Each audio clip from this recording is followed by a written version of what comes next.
can't live without them. Well, shouldn't we be thinking about how we can make them, not from depleting scarce, non-renewable resources using slave labor and lots of fossil fuel transport in between?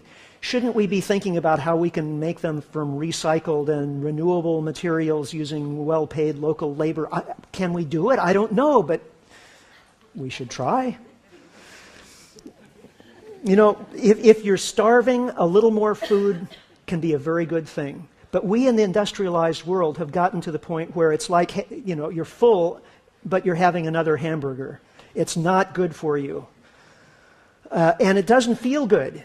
And in fact, economic growth is no longer feeling that good to us. There are all kinds of psychological studies showing we in the Western world, even in the industrialized parts of China, people are miserable because of the pace of life.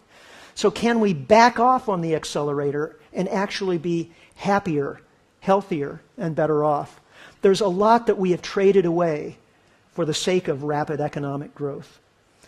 That means that if we aim to stabilize our economies in a sensible way, downsizing the financial system in relation to manufacturing and agriculture, reorganizing our priorities, we can be happier. We can live more fulfilled, integrated lives. Well, that's what we should concentrate on. That's what we should aim for. And if we do, the future may look actually brighter. Thank you very much.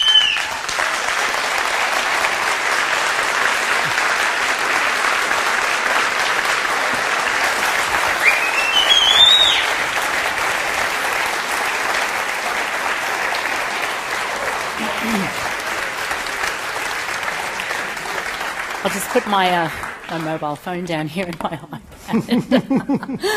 Oh, thank you, Richard. That was very interesting and highly illuminating, and a lot of dangerous ideas in there.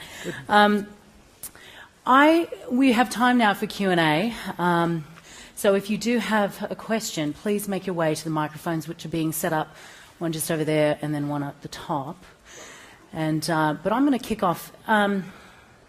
Richard, do you think, in your view, the United States will find its way out of this current economic situation that it finds itself in?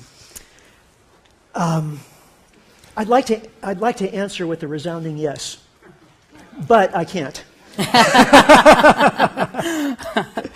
I think the U.S. and actually most of the world is going to be driven to adaptation by crisis.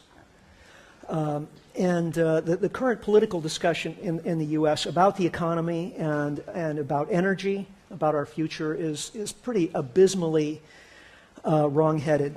But, you know, it's hard to find a politician anywhere who's willing to stand up and say, hey, look, we've had enough economic growth. Let's rethink our direction. But, you know, when crisis comes, we're almost forced to think dangerous ideas. That happened in 2008. We saw magazines like The Economist and Time magazine suddenly questioning capitalism. I mean, who would have thunk? That's right? So, you know, as crises recur, I think it's really important that we contextualize them, take advantage of them. A crisis is a terrible thing to waste.